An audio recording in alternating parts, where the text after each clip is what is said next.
Just like a crack addict has strong associations with the site of a crack pipe, and a heroin addict has strong associations with the site of a needle. Furthermore, just like other addictions, there's very good evidence for genetic susceptibility to alcohol addiction. For example, you remember when we talked about inbred mouse strains in our lecture on the genetics of addiction? All the mice within one strain are genetically virtually identical, but different strains are different. And you may recall that some strains tend to prefer drinking alcohol compared to drinking water, while other strains prefer drinking water. So apparently, your genetic makeup can influence your desire to drink. Genetics can also protect you from alcoholism. For example, most of us have two enzymes in our digestive system that break down alcohol. But it turns out that many East Asians have a genetic variation that produces an inactive form of one of those enzymes. And as a result, these people can have a fairly severe reaction to alcohol, which is sometimes referred to as the Asian flush reaction, or just Asian glow. The symptoms can include a red flushing of the skin, nausea, and even vomiting. Well, as you might imagine, people with this genetic variation tend not to drink much alcohol because it's very unpleasant for them. And as a result, they're almost completely protected from ever becoming alcoholics. Okay, we've seen that alcohol shares at least 4 similarities with drugs of abuse. First, its mechanism of action on the brain is similar. Just like drugs of abuse, alcohol binds to natural brain receptors and produces abnormal levels of activity. Second, like drugs of abuse, heavy drinking leads to compensatory changes in the body, which produce tolerance and withdrawal symptoms. Third, the mechanisms of addiction to alcohol seem to be similar to the mechanisms of addiction to other drugs.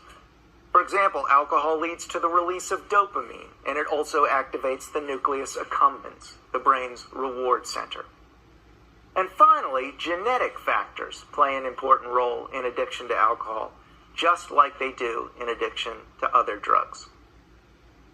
Now, despite these similarities, you could still argue that alcohol is different from drugs of abuse on other grounds. For example, alcohol is legal, while some other drugs aren't.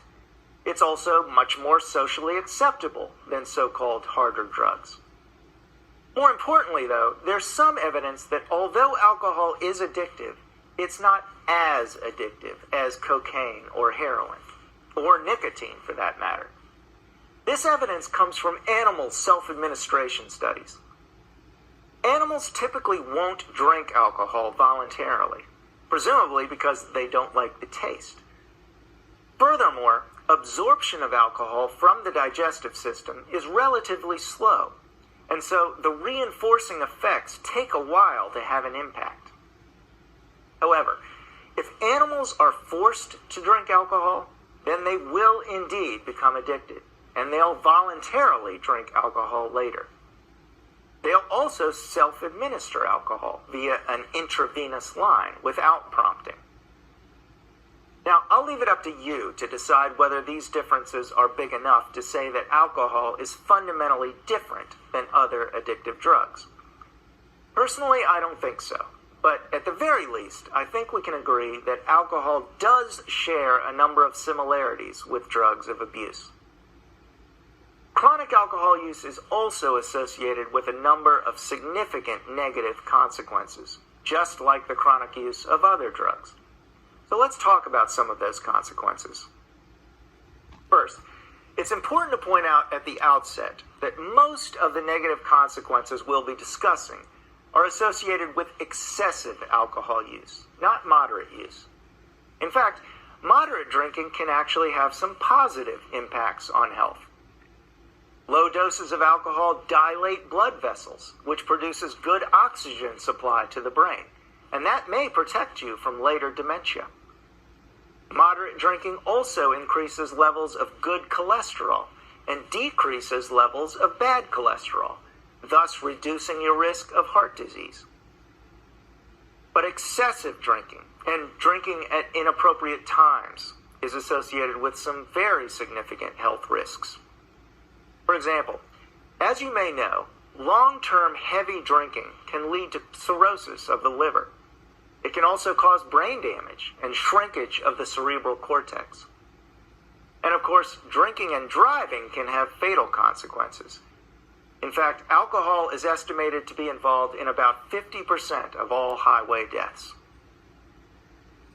Heavy alcohol use can even lead to malnutrition. It turns out that alcoholic drinks are relatively high in calories, but they don't provide protein or vitamins or minerals. And so alcoholics often don't eat enough because they're getting a lot of calories from alcohol. As a result, they often develop a vitamin deficiency, and specifically a deficiency in the B1 vitamin, thiamine. And this vitamin deficiency can actually lead to brain damage and a severe amnesia. This is called Korsakoff syndrome, and it's one of the leading causes of amnesia. Okay, well, as I mentioned in the last lecture, I don't want these lectures to come across as purely intellectual exercises, especially to people who are struggling with an addiction themselves. So, I'd like to spend the last few minutes talking about potential treatment options for alcoholism. And now remember, I'm not a medical doctor, and so people who want to try to break an addiction to alcohol should talk with their physician about their options. And doing so is particularly important in the case of alcohol because withdrawal from alcohol can be so dangerous. But with that caveat in mind, let's talk about approaches to treating an addiction to alcohol. The first step is usually detoxification. That means weaning the person off of alcohol for a long enough period of time that their physical dependence has subsided and they aren't experiencing severe withdrawal symptoms anymore. Detoxification often involves providing a substitute for alcohol that can mimic some of its inhibitory effects in order to prevent the severe overstimulation that typically occurs during alcohol withdrawal. In particular, physicians will often prescribe benzodiazepines like Valium during detoxification. Benzodiazepines activate the inhibitory GABA receptors like alcohol does. So taking them when you're quitting alcohol helps to prevent the dangerous symptoms like seizures and DTs that are associated with alcohol withdrawal. After detox, the next step is often some kind of psychosocial rehabilitation.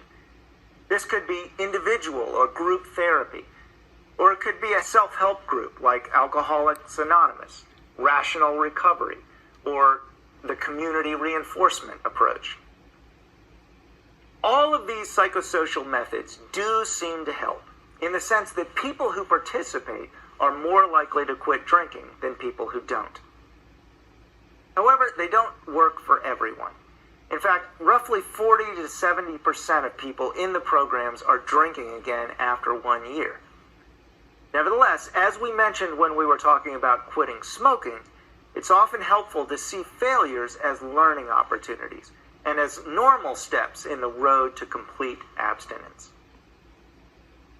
There are also some pharmacological interventions that have proven to be helpful in helping drinkers quit. One common approach is a drug called disulfiram. Disulfiram inhibits one of the enzymes that breaks down alcohol. And by inhibiting this enzyme, people aren't able to break down alcohol as efficiently as they normally do. As a result, they have a very unpleasant reaction to alcohol, similar to the Asian flush reaction that we discussed. In particular, when people drink alcohol while they're taking disulfiram, they'll typically experience intense, unpleasant, hangover-like symptoms. And the hope is that these symptoms will make drinking aversive, and people will feel less of an urge to drink. Now, one problem with this approach is that you have to be very determined to quit drinking for it to work, because otherwise you'll simply stop taking the drug. A second pharmacological approach is to try to eliminate the rewarding effects of alcohol. Remember, we pointed out that alcohol activates the nucleus accumbens, the brain's pleasure center. Well, a drug called naltrexone tries to help alcoholics quit by inhibiting that pleasure response. Naltrexone is what's called an opioid antagonist. It competes with natural painkillers in the brain called opioids that normally activate the nucleus accumbens and leads to feelings of pleasure. When naltrexone is taken, it competes with those opioids, and it makes it harder for them to activate their receptors. As a result, people feel less pleasure or less reward from drinking alcohol than they normally would. And reducing the pleasure associated with drinking can help alcoholics quit, especially when naltrexone is combined with behavioral therapy. In fact, quit rates double after 3 months of such a treatment combination. Finally, a third medication that has proven somewhat effective in helping alcoholics is called acamprosate. Now, recall that alcohol is an allosteric modulator of NMDA receptors. That is, it binds to NMDA receptors, but at a different site than glutamate. And when it binds, it changes the NMDA receptors and makes them less responsive to glutamate. Well, acamprosate is also thought to make NMDA receptors less responsive to glutamate, probably via the same kind of allosteric modulation mechanism. Acamprosate also reduces the sensitivity of other non-NMDA receptors. Now remember, glutamate is an excitatory neurotransmitter, and one of the problems with alcohol withdrawal is that the glutamate system goes into overdrive, leading to too much neural activity and to tremors, anxiety, and even seizures.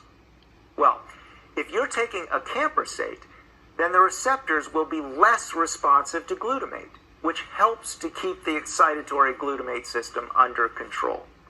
And that can reduce those unpleasant side effects and hopefully help the recovering alcoholic stay abstinent. Okay, let's finish up. In the last couple of lectures, we focused on common and socially accepted psychoactive drugs: caffeine, nicotine, and alcohol. In the next part of the course, we'll turn to some drugs that are more controversial and less accepted. And we'll start with what might be the most controversial of all: marijuana. How does marijuana affect the brain? How addictive is it? Does it really have any legitimate medical applications? These are the kinds of questions we'll answer in our next lecture, all about the science of pot.